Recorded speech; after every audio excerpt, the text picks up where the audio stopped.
I was asked to try this out, so that's what we're gonna do.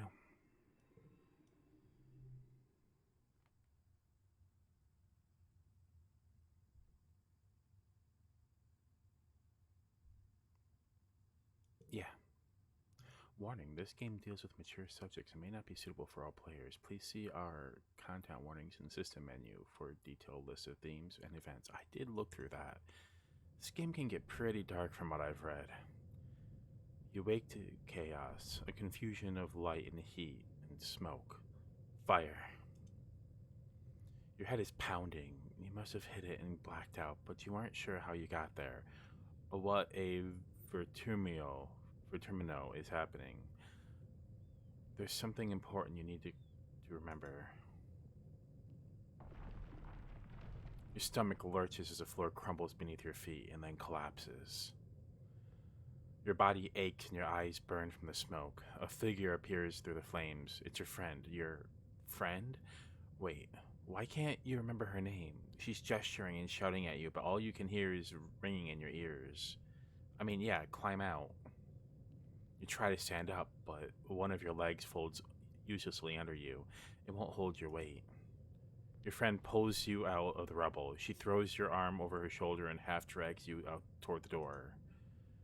Through it, you see a deep, eerie twilight, dark blue and cold against the heat of the fire around you. Glow season. Glowing eyes. You shake your head to clear your vision. Is that some kind of dog? Like from Earth? Gee, the creature howls and lunges, its jaws open. What? Am I dead already?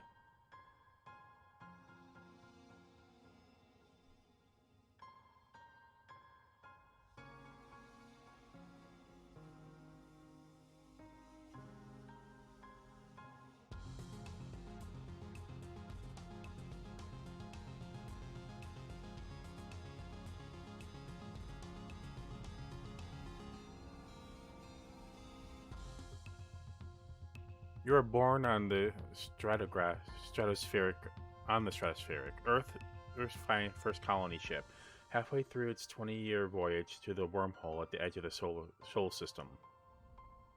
Your parents run the hydroponic gardens, which make fresh air and vegetables for the ship. Like the other colonists, they bravely chose to make this one-way journey to the uncharted planet Vertunma 4. Yes, that's a 4.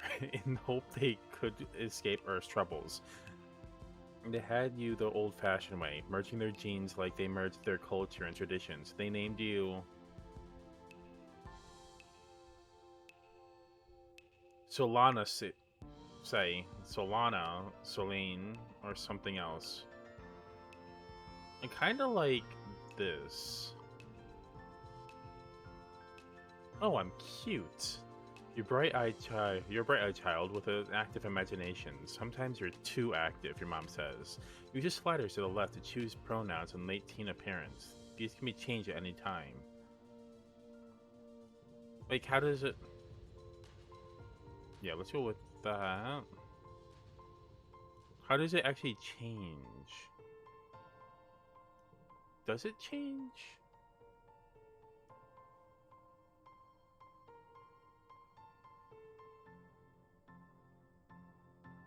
Kind of like the idea of that. You have vivid dreams of things you've never experienced. Dirt under your feet, skies overhead, endless jungles and strange animals. You wonder if this is what Ventura will be like. I have points.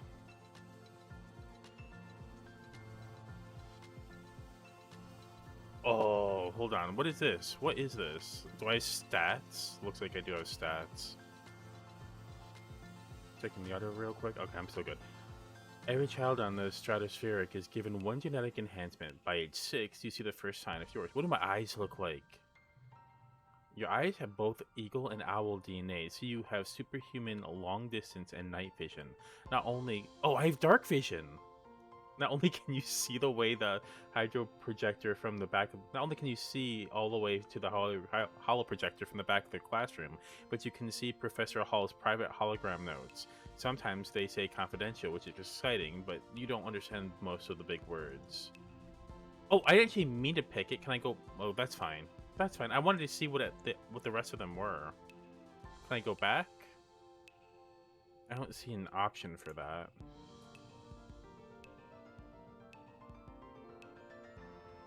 Other kids think you're weird, except energetic and loyal, an enemy, tough and gentle calm, bold and confident Mars. Oh, these planets? Bold and confident, quiet and adventurous, studious and mature, and shy and sweet.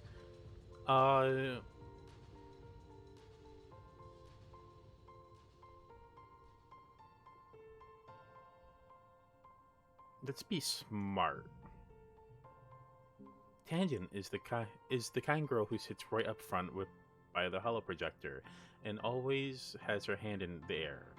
She and her twin brother Diz drifted apart when she started genome treatment to make her body conform to her gender. Years later, Tang is the girl you always knew she was, but her relationship with Diz is worse than ever. Luckily, she has a friend in you.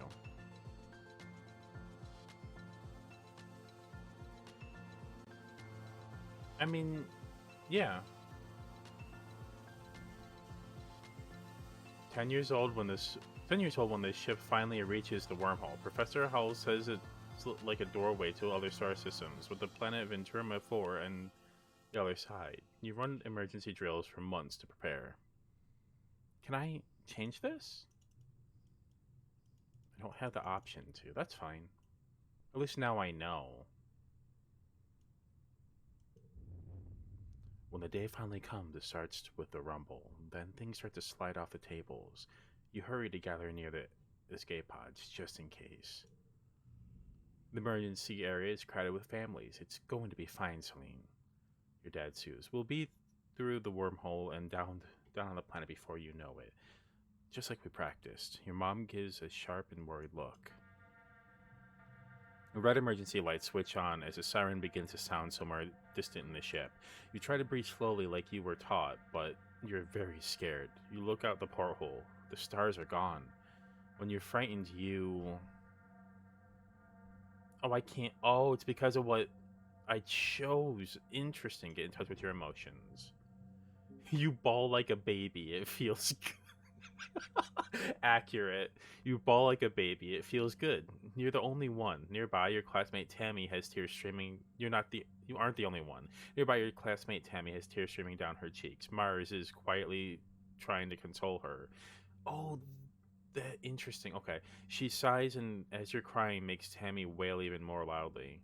As you're crying, makes Tammy wail even more loudly. Your dad puts his arms around you, and you let it out. I stress cry. That's accurate. You wait. The shaking builds. Then everything starts to get very weird. The hallway stretches, and you're stretching too, your arms impossibly long. Your head feels like it's slowly filling up like a balloon and contracting down to the size of an atom at the same time. Is this the wormhole? You hear the distant ominous squeal of metal giving way as the ship shudders and lurches in slow motion. The weirdest part is a sense of deja vu. You're sure this has happened to you before, and you know somehow that everything is going to be okay. The shuddering reaches a crescendo. You hear an impossibly loud crunch and feel weightless for a few seconds before gravity slams you back against the wall head first. You black out. As you slip unconscious, you feel yourself twisted out of time. It's today, yesterday, and tomorrow all at once. And more than just one tomorrow. Lots of them. Different tomorrows. You find yourself in a place that you know from your dreams. Tilled fields, dramatic ridges, and the stranger, but also not a stranger, grinning as she grabs your hand. Hurry up, she says. I'm not going to let you miss this. Distantly, you can feel the ship shaking has stopped, and you hear your parents' worried voices. Feeling safe, you slip slip further into the warm embrace of the stars. You drift. Gradually, your consciousness reforms. You wake up in the medbay. The medbed under you plays a soft tone, and automated voice speaks. 2 weeks have elapsed. The patient's cranial injury has completed healing. They may now be safely discharged. As the fog lifts from your head, you realize something seems different about this room. It's so bright. You try to focus on the window. Something is definitely different. Trees? The ground, sunlight? Instead of a familiar blackness of space, bright light from twin blue and yellow suns is streaming through the windows. You peer out and see fields, glass-walled domes, and walls rigged by giant mushroom-like trees.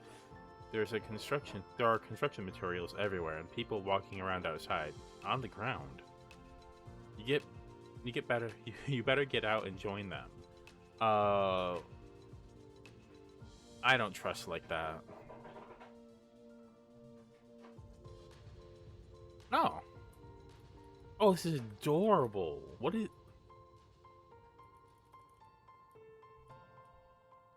Oh, Tammy.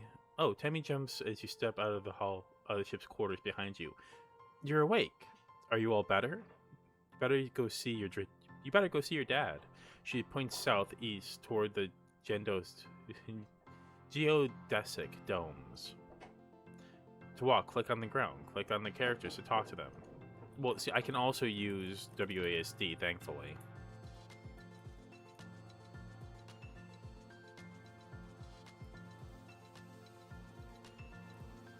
If you point to the south, what? Southeast. Are you my dad? I don't remember. Yes. Celine, your dad gives you a big warm hug. I'm so happy you're awake. Dr. Instance thought it'd be best to keep you asleep while your noggin healed.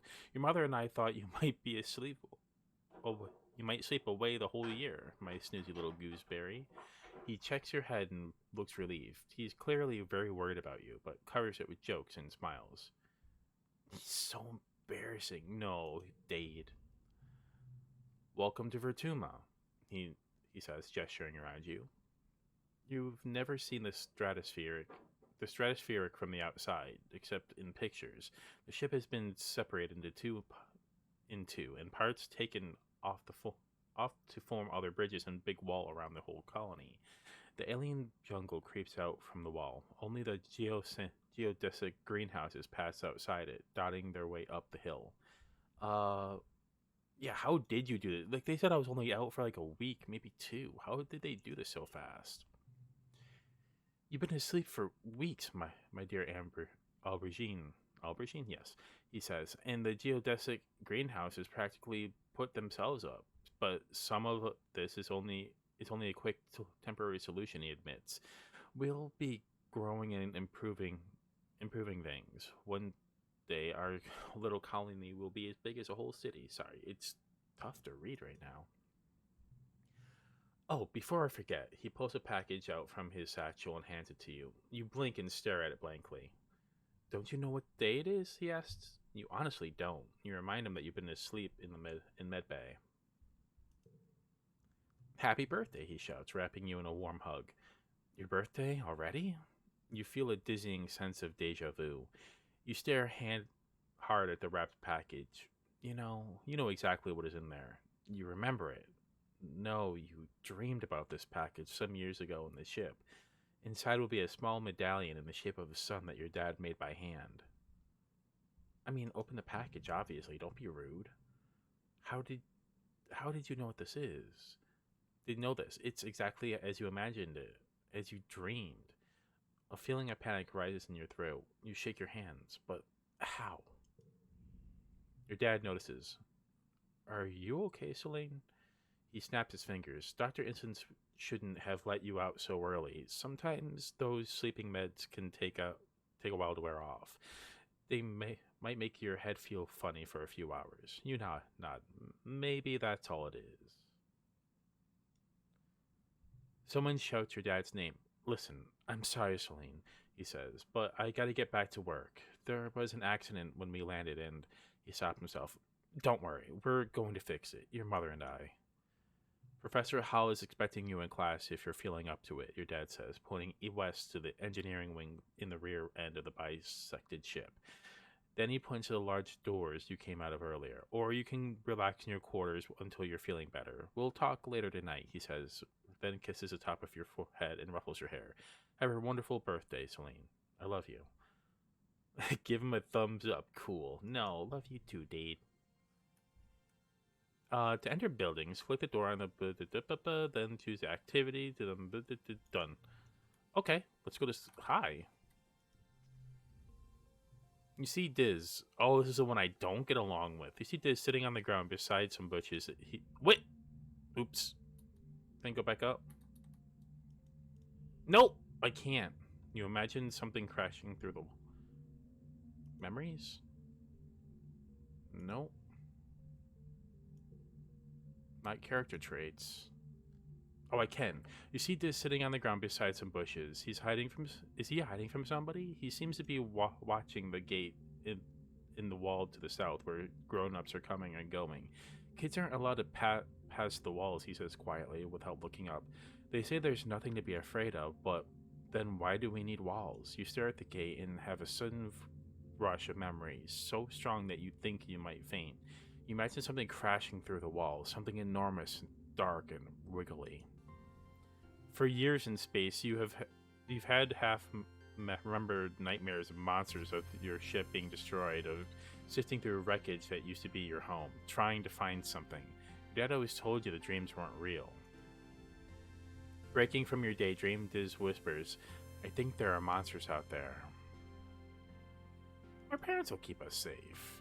Maybe, Diz mumbles. He doesn't look convinced. He looks down at his feet. If you believe everything they say, I guess you should go to school now, like a good kid, he sneers. You shake your vision from your head. The vision from your head. It's just a dream. This must have made you imagine it with his creepy talk. Why does he always have to be like this? Why did you be a Debbie Downer, bro? We just got here. Well, I just got here. You've probably been here for a little bit. What? The garrison, a small team led by Security Chief Rhett, was enough to keep the peace of the stratospheric. To stay busy, they also ran the exercise gym and sports ball courts. Here in Venturna, the garrison has expanded fast. They're building a huge wall around the colony and have an outdoor firing range and a big covered dojo. The best of all, a regulation-sized sports ball court. Leave. Nice. Hi! Hey, Celine. An enemy seems really at home here. She's rolling a sports ball around with her foot, making patterns in the weird blue snow. The stuff is different from snow on Earth, she tells you, because it isn't cold, but it's still neat, and you can make stuff out of it. Your foggy head clears a little. An enemy is a simple physical. An enemy is simple, physical, real. You always feel grounded around her. Oh. Why aren't you in school? She smacks her forehead. School! I wondered where everybody was. Guess I'm gonna be late for humanities class. She doesn't look very worried to you. It's okay, she says. Professor Hall is chill. He won't mind, but we really should go now. She grins and starts running towards engineering. Hey, race you. No fair, she's getting a head start. This building? I'm assuming because it has a spaceship on it. A low throbbing noise comes from the engine room, which provides power to the colony. All their corridors lead off to the teaching labs in med bay. You know the route to the classroom well, but the rest of the wing is off limits to children. Congruence? The ship's onboard AI. Yeah, congruence. The ship's onboard AI beams down at you from a nearby holoscreen. Don't forget to study hard, Celine. Pick an activity to do this month. Life studies? Does it biology, reasoning, friendship with tangent, and stress? Creativity, persuasion, friendship with tangent, and stress. Okay, so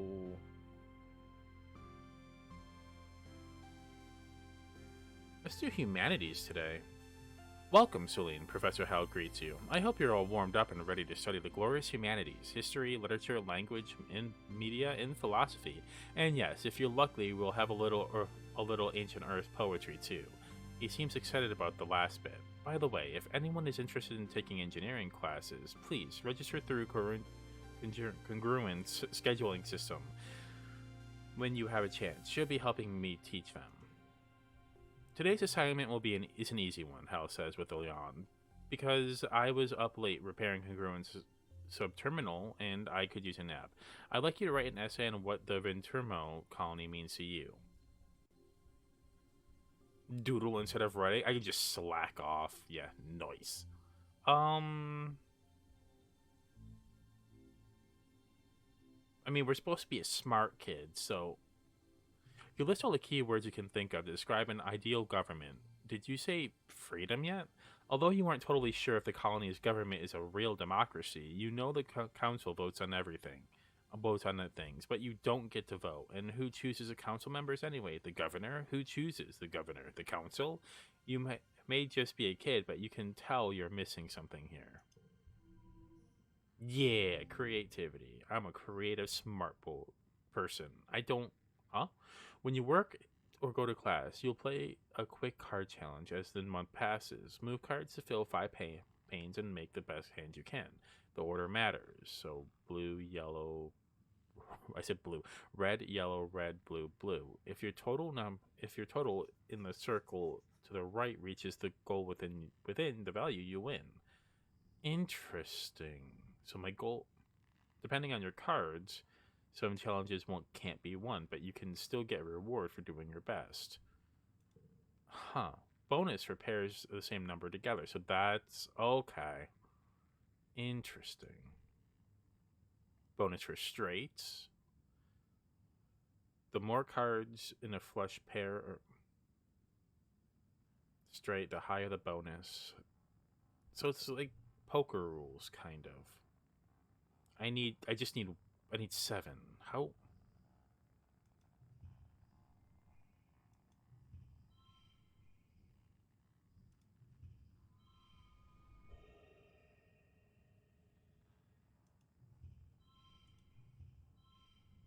I already won, but I want to.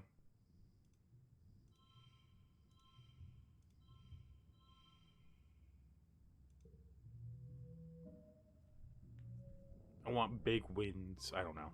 Your skills increase when you work or go to school with extra skills. If you win the challenge and a kudos bonus if you make the highest scoring hand with your cards.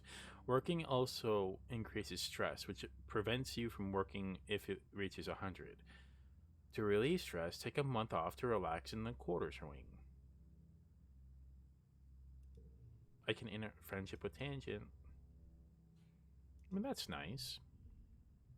Your parents have been working for the first dawn.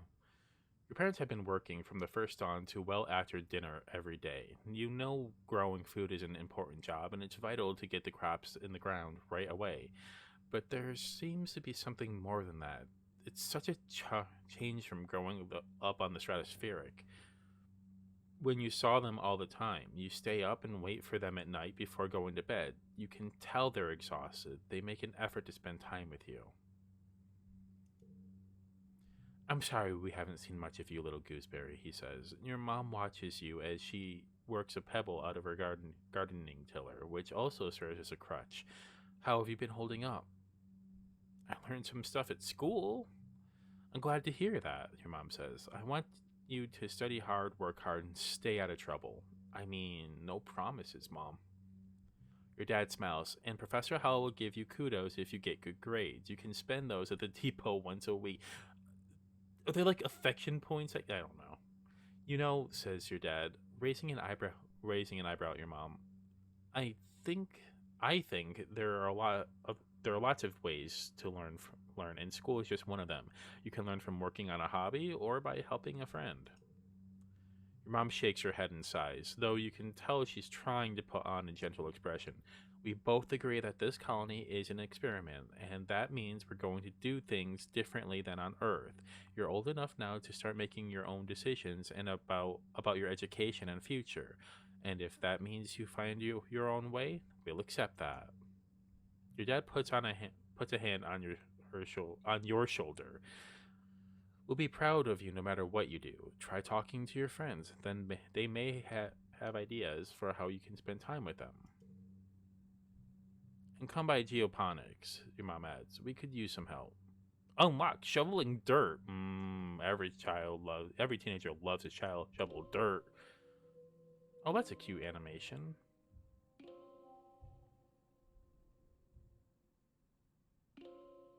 I'm 10 years old. I am a baby.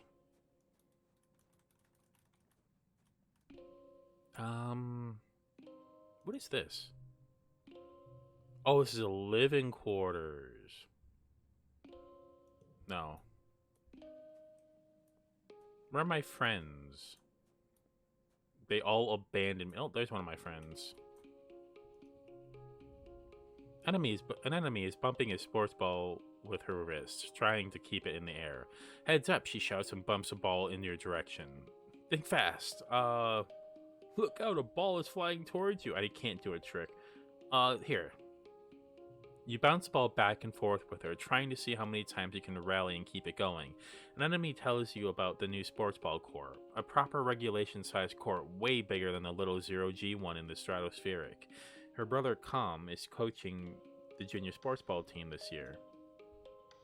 He's so great, she says. He's good at everything, especially spiking. He's coaching me to play awesome like him. You should come with us. I can play sports ball with an enemy. Should I just go... So it's like volleyball. But with a...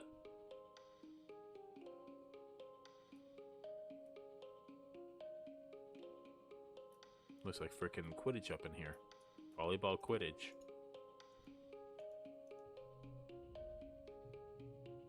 A low throbbing noise comes from the engine room, which proves... Oh, same thing. I really like the way this is drawn. Look at the cute little stickers.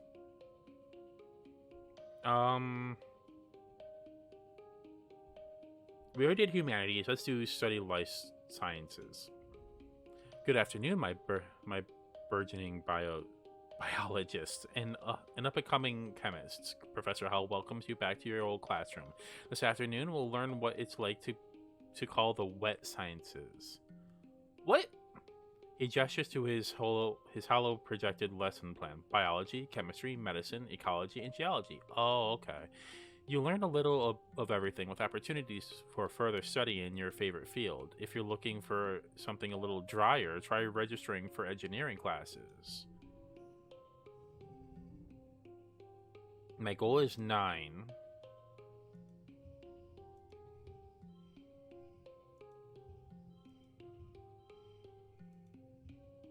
We won!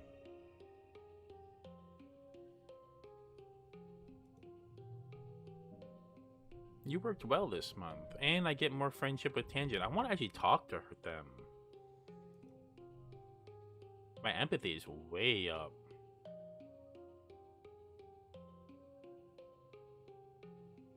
This week, you had a few more bouts of deja vu, remembering that what somebody is about to say or just do before they do it.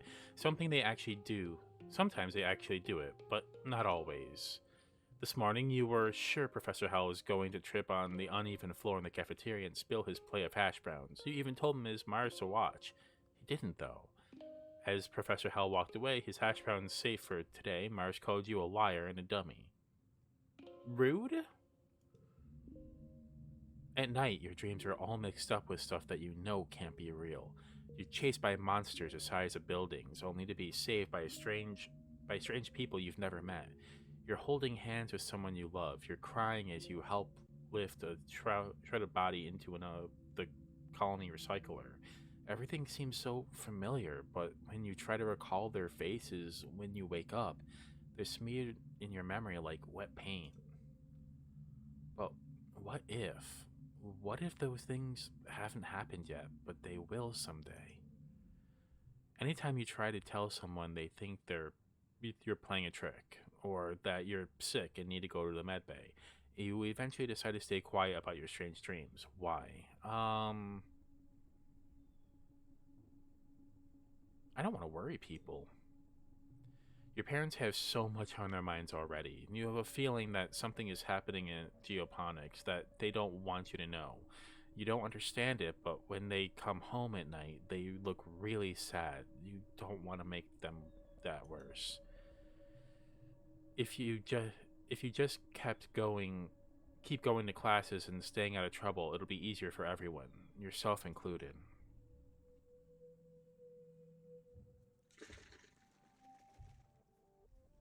Next month.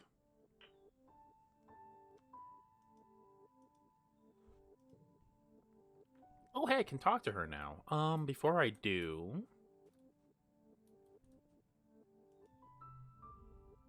you see Tammy sitting quietly near the entrance to the lounge. You've known her for, well, your whole life. Back on the ship, you.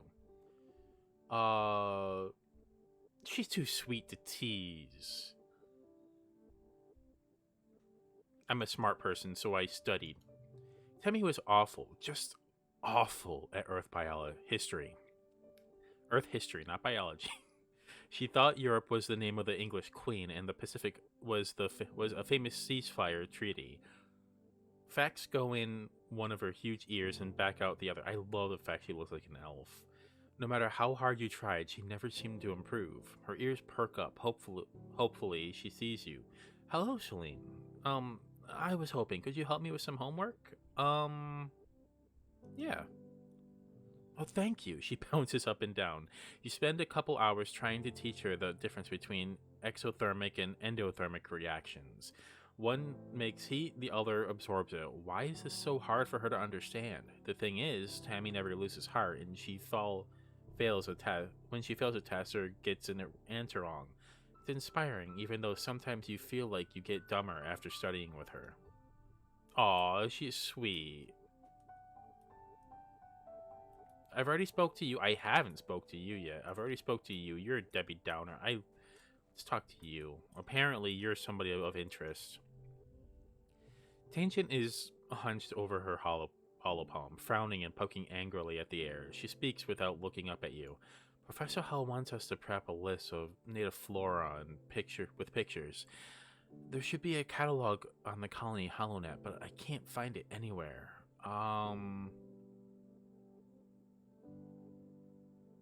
Then let's make our own list. Tangent is dubious, but agrees to try your idea. The two of you run around the colony yard taking pictures of all the different Ventrumian plants. You can find them, making up fake sciencey sounding names for them. The Wankus, Shrubberus, and the Purpurums gracium. After an hour, you've categorized 51 different species. Tang doesn't think it's a very complete list or a very scientific method, but she figures you must have learned something. Didn't learn anything. Alright, let's talk to you. This is sitting on the ground just outside the gate under the watchful eye of someone working in expeditions. We're just as stuck here as we were on the ship, he mumbles, but he doesn't say anything else after that. How dare you to eat this worm? I'm not a bully. An enemy. Oh, I can't do anything with her. I need more toughness. An enemy is running around the sports ball court, touching her hand on the ground and eating at each corner. 18, she counts. 19. When she reaches 20, she collapses on the grass and checks her hollow palm. I'm training, she explains. My big bro says I have to get my legs climatized to the planet. If I'm going to be team captain like him. Cute. Very cute. Oh, there's a person here. Hello. There's a child. Cal is riding around the geoponics gardens in his hoverboard. The board comes to a sudden shuddering stop on the rocky ground in front of you. Cal falls off but catches his balance before he eats dirt. Hi, Celine. Real ground is way harder to hover than ship floors. There are bumps everywhere. We all have to adapt. Yeah, he exclaims. Things are actually way better planet side. Hovering outside is rad. Look at this. He runs over a small depression in a nearby hill and presents it like it's something amazing. Look at this. It's a skate bowl. What now? Like, it's all round and the sides go up. Cal gestures to the bowl. Can you can do hover tricks? He jumps on his board and shows you how it's done. Um, can I try it? Sure, but please be careful. Mom says if I break my hoverboard, we can't make another one. You take turns riding around the bowl, trying to get up enough speed going down one side to come back up the other. You don't land any tricks. It's hard just staying on the board with this uneven ground, but it's still fun. Cute. Who are you? It's Mom. You find Mom hard at work setting up the greenhouses with a small construction crew. You've seen these plans pinned on the wall of your family's quarters for years now. These geodesic domes will house the more delicate plants from Earth: spinach, tomatoes, maybe even fruit. She takes a swig of her canteen as you approach. Looking for something to do, she asks. Remember, Celine, you're responsible for your own schedule now that we've landed. You can decide how to spend your time so long as it's productive. She points towards the engineering wing in the back half of the stratospheric severed frame. Professor Hall is still expecting you in class, but a well-rounded education includes practical application. You're old enough to help with the work around here. She claps her hand on your shoulder. I've got another minute. Anything else you want to know?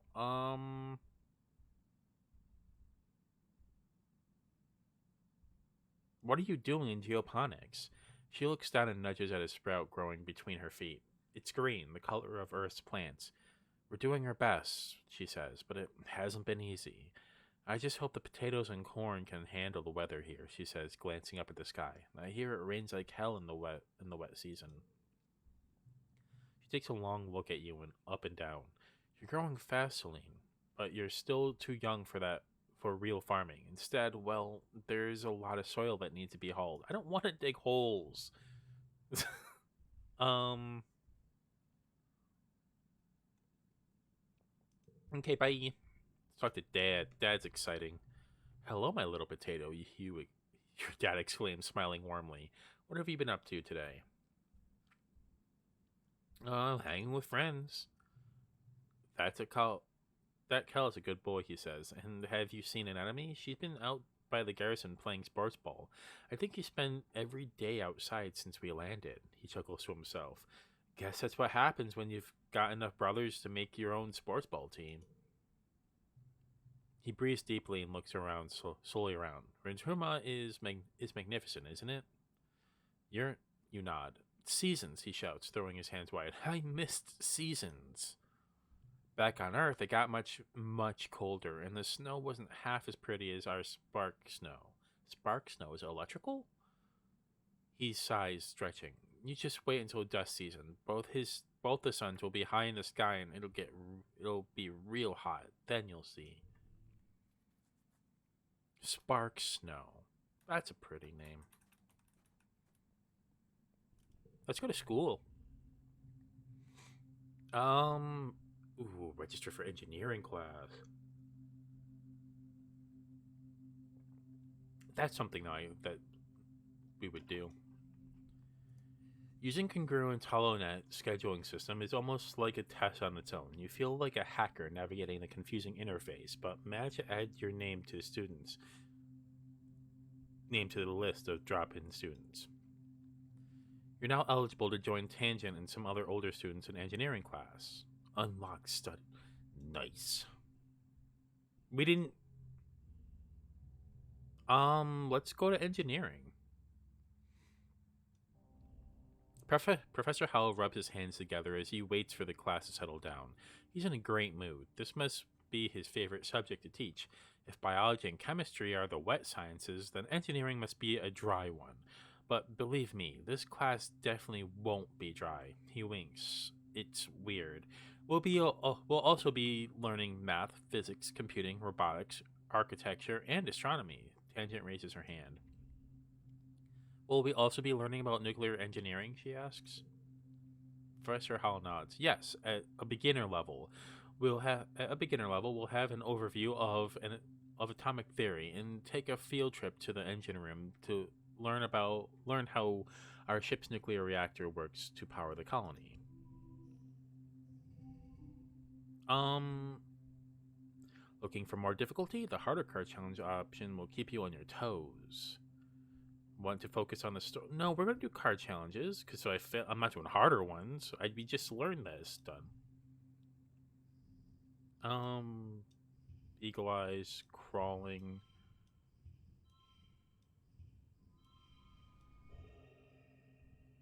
A super goal win.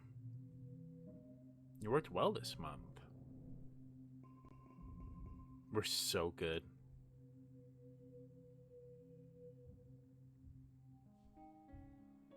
Early pollen. Oh, is this what the seasons are called? Oh god, my allergies should be going haywire right now. Who are you? A sharp whistle interrupts your thoughts. Hey, Celine, Mars calls out to you. Come here, I've got a job for you. I have a job for you. You walk over to Mars, who's fanning herself in the shade of the ship. It's so gross here, she complains. All this pollen. Yuck. At least on the ship we had climate control. Tammy made me some soy sweets, but there's no way I'm going out there in all this weather, she continues.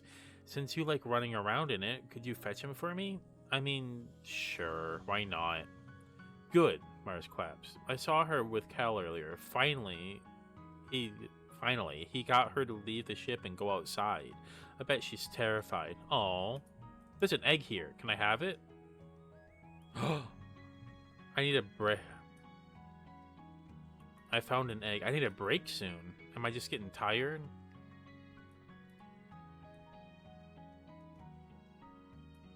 I found an egg. I gotta go. I'm not going outside yet. Or am I going outside? Oh, there they are. Tammy is staring obliviously at the sky, smiling to herself. She startles as you approach. Oh, hello, Celine, she says, putting her hand to her chest. Did you need something? Tammy smiles at you. Oh, it's so nice of you to help out Mars. She's a very important person, you know. She hands you a box wrapped in pink and yellow scarf. One order of mango soy sweets, made fresh this morning, she says. Please, tell Mars she can have the scarf back, okay? She used some of her kudos to nanoprint it for me because it's so dusty here. But I think I'm getting used to it now. Tammy smiles again and tucks her hair behind her big elven ears. Mars is so cool, she says fondly. Sometimes she's kinda bossy, but I know she really cares too. You're cute. Mars puts her hand out expectantly. Give it here. I ate them. You hand over the box of soy sweets with a smile. Mars takes it and giggles. You're such a good sidekick, doing everything I say. She opens a box and hands you a soy sweet. Your tip, she tells you. Oh, and administrator seeks looking for someone to do delivery jobs for the depot, she says. I don't want to do it, cause, like, ew, running around out there? No. Just go through there, she says, gesturing to the door behind her, and tell them I referred you. I want to go talk to Tangent. Tangent sniffs the air. It stinks out here. Not just one stink either. Every day it's a new stink. Today smells like, she wrinkles her nose, like that time the waste reclamation unit broke down. Yuck.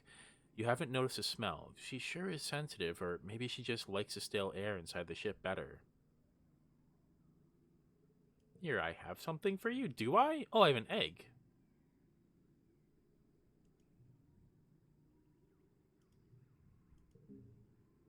Tang shrugs. You should probably just keep it. I don't even know what to do with that. When you insist she keep it, she shrugs again. Sure, maybe I can find a use for it. Huh. I wasn't aware that was something I could do. Still can't train with her. An enemy holds her stomach as you approach. Does the air here make you feel hungry all the time, or is that just me? I feel like I could eat a whole one of them mushroom trees. Just enough. She mimes shoving a whole giant mushroom in her mouth. How did I know that's exactly what she was doing? I need to rest soon. Maybe today's a good enough day to just rest.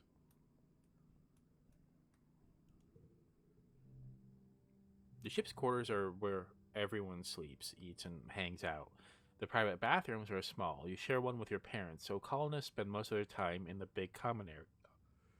There's a lounge, a cafeteria, and a creche, where all the little kids and babies are raised communally. Um, how do I know? Oh, it's because my stress level is getting high. Let's relax then. Yeah, I just saw how high it is. The lounge is a long, well lit hall along the outer hull of the ship's midsection. It's strewn with tables and cushions and serves as a communal living room for the tiny one room spaces every family is assigned. You flop down into the lounge's big beanbag pile with some of the other kids. Cal is dazed, peaceful. Cal is dazed, peaceful look on his face. The air smells good on Vertruma, and so does the dirt even. You notice his clothes are filthy, but obviously Cal couldn't care less. An enemy bounces in. Oh, holy crap, there's so much space around here to run around and play in. Calm and Chief Rhett set up outdoor sports ball court, and it's way huger than the old one on the ship. Tangent carefully selects one cushion from a pile and perches on it. The school's expanding to some of the empty engineering bay, she tells you, and we're getting a bigger new lab to do experiments using local resources. There's so much to learn about this planet. Nemi rolls her head, but Tang continues. We should forget our studies just because we shouldn't forget our studies just because we landed, she says primly. Um I mean, school is important when you're 10. Tammy nods in agreement. It's scary out there, she mumbles. I'm going to stay close to our quarters for now. You've had less of the deja vu dreams come to life, feeling this week, and you're starting to think you even imagined it, but suddenly you get a prickling sensation on the back of your neck and remember that Mars is about to enter the lounge and tell everyone to look outside. You stare at the door. Mars walks through as if on cue. OMG. Everybody look outside. They're hoisting a flag over command, she says, clapping her hands excitedly. You know what that means, right? She stands tall with her hands on her hips. Ventruma is officially humanity's first exocolony. Ever. You look out to the flag, feeling dizzy and silently mouthing the words along with what she says next. You remember this moment so well.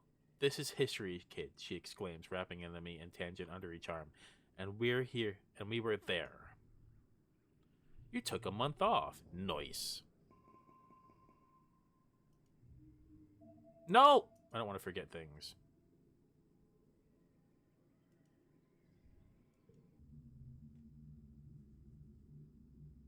Maybe I should be forgetting things. I forgot. I am forgetting things. I don't remember if I get cards for that or not. You wake up from an afternoon nap. You squint into the pink tinge light slanting through the windows. You must have fallen asleep in the lounge. Tammy's shadow falls across your nest of pillows. Oh, I'm sorry, Celine, she says, giggling. I didn't mean to wake you up. It's just so nice outside with pollen sparkling in the sunlight. I wanted to open the windows. You rub your eyes blurrily. Ugh, you're having the weirdest dream. Since you're awake, you should visit the cafeteria. Auntie Sweden is making a new kind of candy, she says. It's made of cotton. Isn't that weird? I have to go tidy this creche first. I have to tidy the creche first. I hope that's a proper way of saying that. Then I'll meet you there. Say some for me, okay? Is it cotton candy? Tammy skips off towards the creche, humming to herself. Go get that free candy! Oh, hi. I really like the art style of the people. At the cafeteria, off, Auntie Sweden is surely handing out masses of pink candy, puffy and soft like clouds. Oh, Celine, she says, handing you a wand with some candy spun around at the end. Here, try some of this. We used to have it on Earth. You pull a piece of You pull off a piece and give it a taste. It's so sweet at first that your mouth puckers.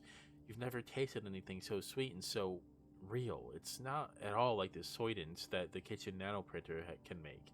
It melts in your mouth, leaving a gritty residue on your tongue. You wait out until everyone is gone, but Tammy never shows up. You look down at the cotton candy in your hands. It's wilted a little from the humidity, but it's kind of like her hair, you think. Pale pink and so soft. You keep some to give it to her later. You're relaxing in your family's quarters after dinner. Your mom had run off on some kind of console business, so you and your dad are playing a holo game together. When you're just about to ready to head off to bed, your mom returns. You can tell just from the defeated slant of her shoulders that something has gone terribly wrong. Your dad starts to ask her what happened, but she just sighs and waves him away. She sits down and takes your hand, holding it between her two strong dirt-creased ones. Celine, I'm so sorry to have to tell you this, she starts. Her mouth quivers as she swallows, working on her next words. There was an accident this afternoon in the creche. Your friend Tammy has died. What?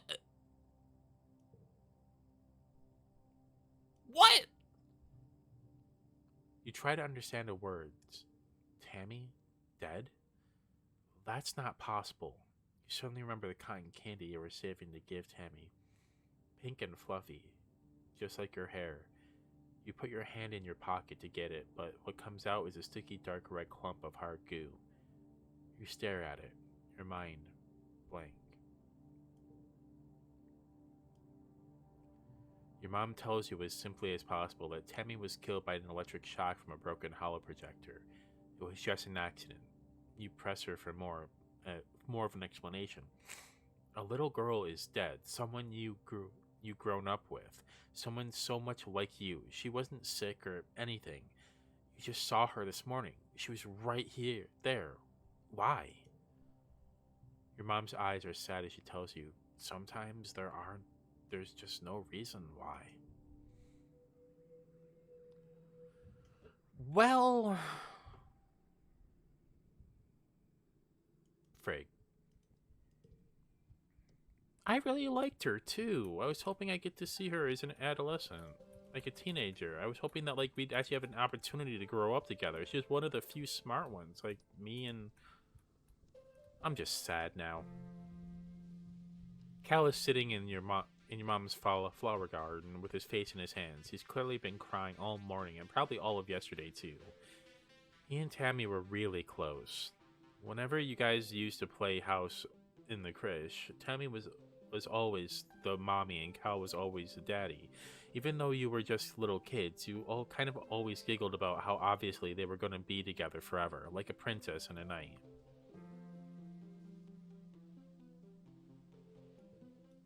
I miss her too. Me too, he sniffs, looking at you. You can see how puffy and red his eyes are. Me really, really too. Tammy always liked these flowers, he mumbles. Sometimes I pick some for her. He runs his hands over the pretty white flowers. Don't tell your mom, okay? Tears well up and slowly leak out of his eyes. He doesn't even blink, just stares at the flowers as the tears run down his cheeks. You decide to give him some space. Yeah. How are you holding up? Can you believe Tammy died? Diz says morbidly. I heard Chief Engineer Instance tell someone about it. He lowers his voice. Tammy got shocked by a broken holoprojector. The one in the creche with the dancing teddy bear. You remember it? When she touched it, she got chucked all the way across the room, he said. He makes a sailing motion with his hands. And bam, she was dead before she even landed. I mean, let's not be mean. This suddenly looks embarrassed. Yeah, I mean, it's too bad she's gone. She was nice. He tugs at his sleeves of his oversized jacket. But that's kind of a cool way. No, it's not. Dying is not cool. Enemy is chucking a rock at the Strato, sending metallic clangs ringing through the colony. Stupid planet, she yells. Stupid crace. Stupid spaceship. She bends down to pick up another rock, but instead just sobs and braces her hands on her knees. Stupid everything. Why did she have to die? It's not fair. Kids aren't supposed to die. No, kids aren't supposed to die. Jesus, this is getting dark. Tang is pacing around in front of engineering. She looks upset. It shouldn't have happened, she says. Tammy's what? What happened to Tammy? It shouldn't have happened. It shouldn't have been possible. There's no reason for that holo projector to break. Professor Hell said it was recently serviced and nothing was wrong with it before. It just... She gestures angrily. Just blew up for no reason. Nobody could have wanted to hurt her, so why? How? It doesn't add up. Sorry, Celine. I want to think about this some more. I hate it when I can't find the answer. Yeah, same. I get that. Marish is staring into space, looking somber. She doesn't even notice you as you come up beside her, and barely reacts when you say hello. I'm thinking about Tammy, she says quietly. She used to sit down the hill there, in that spot in the sun, every morning. She'd just sit there for hours in the sun, doing nothing, just being happy. You stare down the hill to the spot near the entrance of the quarters. You can imagine her there working on some little craft project, humming to herself. Yeah, I miss her too. And now she's dead, Mara says, making a face. How's that for fair? Of all the people, how come it had to be my friend? You don't have to answer. You've never heard Mars call Tammy her friend before, but of course she was. Tammy was everyone's scared little sister, even though she was older than most of you. Mars clicks her tongue. Oh yeah, Administrator Seek is looking for you. I guess they need someone to do delivery jobs. She waves vaguely at the door behind her, distracted by her thoughts. Do I really want to do delivery jobs? Not really, but I probably should since this is the second time they've mentioned it. Your dad gives you a hug. Sorry you're feeling blue, Celine, he says. Things will start to look up again. Ma'am. Your mom pats your shoulder encouragingly. I'm so sorry, Celine. I've talked to everyone, besides this man. Or woman. This person. Let's go check out the delivery jobs, I guess. Command is a warren of long hallways with doors off to the tiny nondescript offices. Everyone you pass seems to be hurrying off to something important. The end of one hallway into the supply depot, which works as both requisitions office and general store. Beyond it are cavernous warehouses stacked high with supplies from Earth, now being gradually unpacked and distributed. View the notice board. Colony food shortfall 100%. Colony service blah blah blah. Notice. Please wear your mask when outdoors. During pollen season. Ambient particulate may trigger runny nose, watery eyes, and mild cough. Yeah, allergy season. Upcoming event. We will be hosting our first annual Ventruma Festival during the first week of dust. Notice. Take precaution outside the colony boundaries. Xenofauna have been sighted in the area. Survey teams are investigating. Current Council of Administration. Yeah. Oh, I need more toughness, so I can't even do it. That's fine. We'll just go to school. My stress is at 50%. Yeah, I'd be stressed too. Life science. We just did one of each. Creativity, engineering. Do they all increase stress? Yes. We'll do more life sciences. Boo, boo, boo, boo, boo.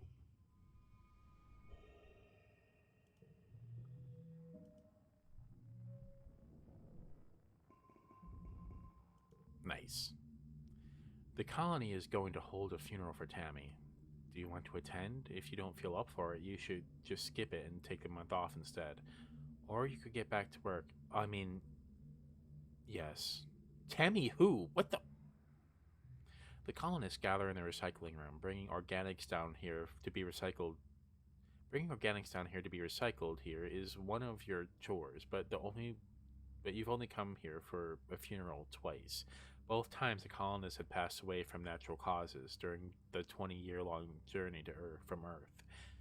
This is the first time there's been a funeral on Venturma, and the first time someone you actually knew. The mouth of the organic recycler has been polished, and a wreath of yellow flowers placed over the opening. Inside, you can see a shrouded figure, Tammy's small, fragile body. Tammy's dad and Uncle Tonin is there. Tammy's dad, Uncle Tonin, is there, as well as your parents, Auntie Seaton, and the rest of the council. Cal is there with his mom and her partners, already crying in their arms. The room is packed with people, and the feeling of grief is so thick you can taste it in your mouth. Oh, so you're the mom that was you're her mom that was standing outside. No, you're Uncle Tonin. So you are a man. Okay, never mind. Governor Udicott stands before the assembled crowd. There are no words to ease the pain we feel today, she begins solemnly. There is only the sad company of those of us left behind to share the burden of that grief. Tammy was our child, she continues. One of the first humans to be born in space, and the first to die on an alien planet. In short, in her short life, she exemplified the very arc of human accomplishment. Bending hopefully towards life beyond our humble earth, she was the first of us who can truly call Venturna home. Her passing was as senseless as it was sudden. Losses like this are impossible to hold one within oneself, a painful reminder that life is impossibly precious and fragile. But they have also reminded us, as always, that this is a community. We are capable of great strength. Utica closes the door to the recycler. You hear Uncle Tonin sob over the hum of the particle disintegrators beginning their work. As a community, remember Tammy. As a community, we remember her body. We return her body to the soil that nourishes us. In this way, Tammy, our child from the stars, will never truly be lost to us. The ceremony is adjourned, but a few people stay back to console Uncle Tonin as he keeps vigil over the recycler. Cal and Uncle Tonin hold each other and weep openly. Your mom stays behind to receive Tammy's remains. As the head of Geoponic, she is responsible for adding them to the colony's precious supply of brown soil from Earth. Your dad accompanies you out of the recycling room. He clears his throat. I want you to know that you don't need to be okay, he says, clasping his warm hand on your shoulder. If you want to take the rest of the month off, everyone's going to understand. No, we're going to do the natural thing and distract ourselves. You feel better just having said goodbye. Tammy was your friend, but you feel like the best way to deal with losing her is to throw yourself into your school and work. Exactly. Been there.